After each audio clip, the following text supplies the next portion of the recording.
In Lagos, this city where every street holds a memory and every cry has a witness, one truth remains unbroken. Pride is the mask a man wears before life decides to humble him. Tonight, as the sun bleeds into the lagoon and traffic growls like a wounded lion, a wealthy man steps out of his glass kingdom. His name is Taju, and his flaw is simple. He believes suffering is a choice. Watch him now, mocking a barefoot boy, knocking his tray of oranges into the gutter, walking away as if hunger has never chased him before. He thinks the world lies beneath his feet, but he does not know the world is watching. And destiny, quiet, patient, unyielding, has already begun its slow walk toward him. In the restless heart of Lagos, where damfuls rest Harmattan winds and the city's pulse beat louder than a talking drum, lived a man whose name echoed in the corridors of wealth, Taju, the Golden Mouth. People called him this because he used his tongue like a weapon, slicing anyone he deemed beneath him. He rose from the slums of Shomolu to the penthouses of Ikoyi. But instead of remembering the mode he once walked through, he mocked anyone still splashing in theirs. If he passed a beggar, he sneered. If he saw hawkers, he laughed at their worn slippers. Poverty, he often boasted, is a choice for the lazy. His staff feared him, his neighbors tolerated him, and his friends, few as they were, kept their distance. But Lagos, like the ancestors, has a way of teaching those who forget where the rain began to beat them. On one particularly humid evening, when the sky rumpled like an angry mother's brow, Taju strutted out of his marble office tower, mocking a barefoot boy selling oranges. "Small boy," he taunted, "even your future smells like sour fruit." Passers-by gasped. The boy's eyes dimmed like a candle choked by wind. That moment, so small, so careless, was the stone that set a mighty boulder rolling. For as Taju stepped into his gleaming SUV, lightning cracked across the sky, and an old woman in tattered iro and buba watched him with eyes too knowing to be ordinary. She murmured, "A man who mocks another's journey may someday walk that same road." But Taju, drunk on success and deaf to wisdom, sped into the night, unaware that his own shadow had begun to pull away from him, preparing to return as something he would never expect. Taju's life was built on a foundation of glittering stone, glass towers reflecting his success back at him, polished floors that echoed his footsteps like applause. He had risen from nothing, but treated the memory like a stain he scrubbed away. In his Ikoyi apartment, his walls were lined with art too expensive to appreciate, but only to prove he could. He changed cars the way others changed phone cases, and hosted parties where he drowned insecurity with champagne. Yet beneath the layers of gold was a hollow space he refused to name. Whenever silence threatened him, he filled it with noise, mocking others, belittling their struggles, believing that stepping on smaller men made him taller. His favorite line was, "I hustled my way up, why can't they?" But he forgot that even the strongest climber needs a rope. His closest employee, Kunle, knew the truth Taju hid. Kunle had watched him climb from the days of living four to a room. But now Taju treated him like a malfunctioning app to be dismissed with irritation. One afternoon, when Kunle timidly suggested a CSR program for street children, Taju backed. "Charity is for people with guilt, not for winners." Kunle swallowed his disappointment. Deep in his heart, he feared something was turning dark inside Taju, something that would soon demand a reckoning. For in Lagos, when pride swells too loudly, destiny responds with a whisper sharp enough to cut, and destiny was already sharpening its blade. The boy Taju mocked, called Sunkami by the streets, carried not just oranges, but the weight of a sick mother and a future he prayed would not collapse. His small hands, stained with dust and citrus, trembled not from fear, but from exhaustion. His mother had once told him, "My son, tomorrow is like pap. It depends on how you stir it." So he stirred his tomorrow by hustling, weaving through traffic jams with practiced agility. When Taju laughed at him, it bruised more than pride. It scarred hope. The city's noise swallowed Sunkami's silent heart, but the ancestors heard it, and they never ignore a child's tears. That night, as Sunkami pushed his wheelbarrow toward home, he passed a street corner where the same old woman Taju ignored sat warming roasted corn over charcoal. She looked up, and her eyes glowed faintly. "Your tears," she said softly, "have marked a man for visitation." Sunkami didn't understand, but her words settled over him like a blanket. He continued walking, unaware that forces older than Lagos traffic had begun rearranging themselves, not for him, but for the man who mocked him. Taju returned home to his penthouse, ignoring the unease tugging at his chest. But once he stepped inside, something felt wrong. The lights flickered even though he had backup generators. His reflection on the mirror seemed to lag behind, blinking a fraction too late. He chalked it up to fatigue, tossed his suit aside, and poured a drink. But the air in his living room thickened as though someone else was there, breathing with him, watching him. He shook the feeling off until a sudden cold seeped into the room, frosting the edges of his glass. Lagos nights were warm. This was something else entirely. Just as he reached for his phone, a voice, calm, steady, aged, filled the room. "Tajuddin Olalekan." Taju froze. No one used his full name. Then the shadows gathered like fabric being pulled, folding into the shape of a man. No, a version of himself, older, worn, eyes dimmed by regret. Taju's breath caught. What are you?" he whispered. The figure stepped forward. "I am who you become if your heart continues on this path." And with that, Taju's world began to crumble. The apparition was unmistakably Taju, only shrunken, brittle, his confidence replaced by a quiet sorrow. His clothes were patched, his hands trembling, his voice tinged with humility Taju had never known. "I am you," the figure said, "from a future where your wealth vanished and your arrogance cost you every helping hand." Taju laughed, but it cracked at the edges. "Impossible! I built everything myself." The future Taju shook his head. "And you burned everyone who could have saved you when storms came." Behind him, ghostly scenes flickered, like holograms woven from smoke. Investors withdrawing support, scandals erupting, friends abandoning him, sickness weakening him. It was a life stripped bare. The future self stepped closer. "You mock the poor now, but life humbled me, and it will humble you too, unless you change." Taju felt the air vibrate with truth he didn't want. "Why show me this?" he asked. "Because one small act of cruelty sent ripples into a destiny you cannot escape. But the ancestors have given you a second chance." The figure reached out, touching Taju's chest.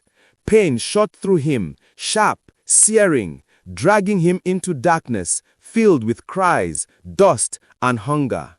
His transformation had begun. When Taju opened his eyes, he was no longer in his penthouse. He was lying on a rough mat in a cramped room with peeling paint and a leaking ceiling. The air smelled of kerosene and dampness. His clothes had changed, threadbare, patched, hanging off him like borrowed shame. Stumbling to the window, he saw a neighborhood he hadn't walked through in years, the slums of his childhood.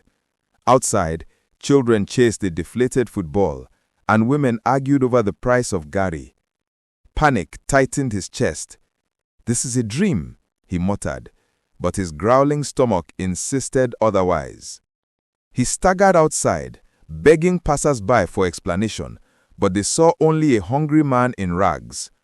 "Oga, no disturb me abeg," one woman said, pushing past. A group of boys laughed. "Bros, no be so hunger the whole person." Taju's pride collapsed like wet cardboard. Each step he took cut deeper into a world he once mocked. He tried returning to Ikoyi, but security guards shoved him away. "Get out, no loitering." His identity meant nothing. The world saw only poverty. And poverty, he realized, was not a costume to be removed, it was a storm to survive. Taju wandered Lagos like a ghost. His legs trembled from hunger, his throat burned. He watched people moving with purpose, while he drifted like discarded paper. When he asked for help, some ignored him, others ridiculed him, the exact way he once mocked beggars. "Na so your type dey lie say dem get big office o," a downful driver scoffed. Shame scourged him deeper than hunger. With each rejection, he remembered every cruel word he had thrown at the poor. The ancestors were not punishing him, they were letting him taste the stew he had cooked. By nightfall, he found shelter under a bridge where other homeless men gathered. They shared stories of failed businesses, illnesses, betrayals. Yet despite their hardship, they shared food with him, a piece of bread, a cup of water. Their compassion pierced him. How could those with so little be so generous? One man patted his back. "Brother, life no get duplicate. Today na me, tomorrow fit be you." Taju swallowed the words like medicine. For the first time, he felt the weight of the humanity he had ignored. Days passed, and Taju learned how to survive on scraps, kindness, and humility. One afternoon, while resting near a junction, he saw Sunkami, the boy with the oranges. The sight jolted him. The boy was still hustling, weaving between cars with practiced grace. When Sunkami approached to sell fruit, he paused, recognizing Taju's eyes. "Are you okay, sir?" he asked shyly. Taju could barely speak. The irony was a knife. He now needed compassion from the very boy he wounded. Sunkami offered him an orange for free. "Take, sir. You look tired." Taju's eyes filled with tears he hadn't allowed since childhood. "I'm sorry," he whispered, voice cracking, "for how I spoke to you." Sunkami nodded slowly, not fully understanding, but sensing sincerity. "It's okay. Life is hard sometimes." His innocence, his resilience, Taju felt something shift inside him. A door opening, a new path forming. The ancestors had brought him back to the moment he went wrong and gave him a chance to choose differently. That night, as Taju lay under the bridge, the old woman from before appeared, her footsteps silent as moonlight. She sat beside him, warming her hands over an invisible fire. "You have tasted the earth," she said, her voice humming with the weight of generations. "Now tell me, what have you learnt?" Taju swallowed hard. That poverty is not laziness.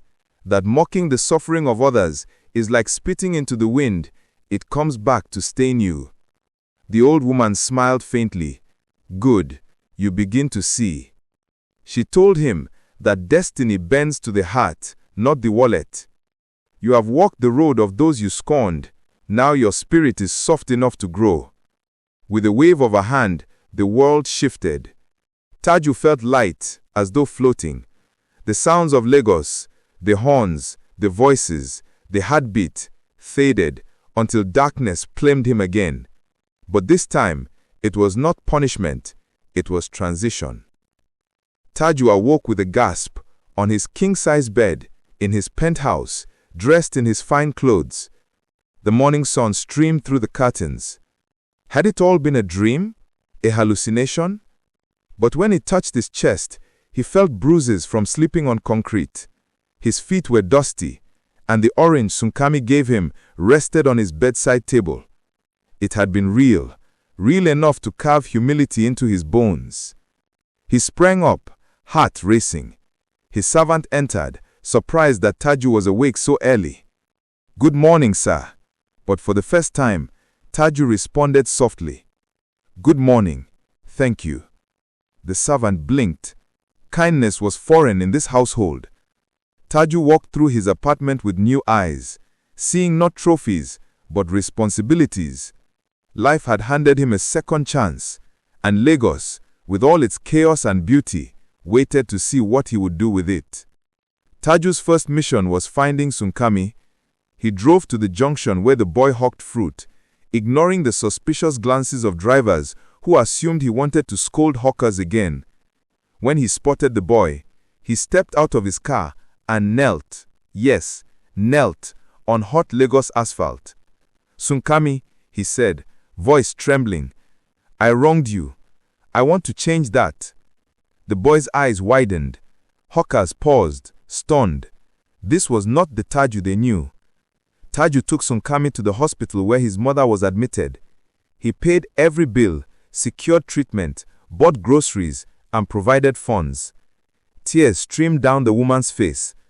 "God sent you," she whispered. "No," Taju replied softly. "Life taught me." But his transformation had only begun. He knew true change required not a moment, but a lifetime. Taju returned to work with a gentleness his staff couldn't understand.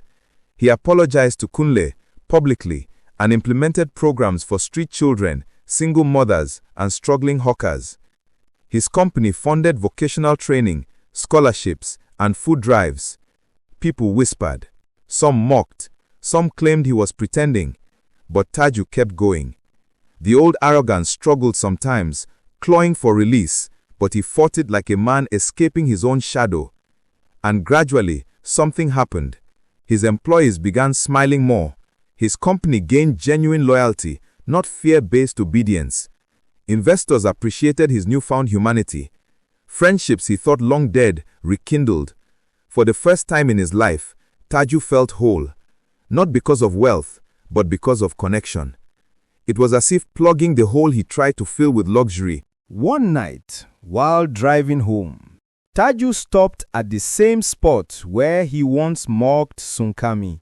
He stood on the pavement, remembering the cruelty of his words. His chest tightened with shame. But instead of dwelling, he whispered a prayer of gratitude for second chances, for growth, for the ability to choose differently. As he stepped back into his car, he saw movement in the shadows. There, leaning against a streetlight, was the apparition of his future self. But this time, the figure looked healthier, less worn, more hopeful. He nodded, eyes warm. "You have changed the road," the future self said. "The storms that ruined me no longer wait for you." Taju's throat tightened. "Thank you," he whispered. The figure smiled softly. "No, thank you." Then he dissolved into wind, leaving Taju standing beneath a sky glimmering with forgiveness. Lagos began to treat Taju differently, not as a tyrant of wealth, but as a steward of lives. People greeted him. Hawkers blessed him. He sponsored community cleanups, built mentorship programs, and created safe shelters. And through it all, he walked alongside the people, not above them. He learned that true leadership wasn't height, but humility. A proverb echoed in his mind daily. Even if you bay bigger than Iroko, they will cut you down. If you grow taller than the tree, the wind will still bend you. But now, the wind no longer bent Taju. It supported him. His transformation inspired others, rippling through communities like sunlight across water. Sunkami excelled in school through the scholarship Taju established. His mother regained her health, and Taju found himself surrounded not by fake friends, but by genuine community. Wealth no longer ruled him. Purpose did. Years later, when Taju told his story to young people, he never mentioned the wealth or the towers he built. He spoke instead of the night he met the man he might have become, and how that encounter saved him. Pride, he would say, is blindness. Compassion is sight. The youths listened, enthralled, because his tale was not theory, it was lived truth. And Lagos, with all its stubborn energy, preserved the legend of the man who mocked the poor and met his future self. The moral lived long after him. To mock another struggle is to invite your own downfall. To lift another is to rise twice. For in the city where destiny walks in slippers and ancestors whisper through bus horns, every heart has a road it must travel. Taju chose the humble road and found a future worth living. And so the story ends, not with wealth gained, but with humanity restored.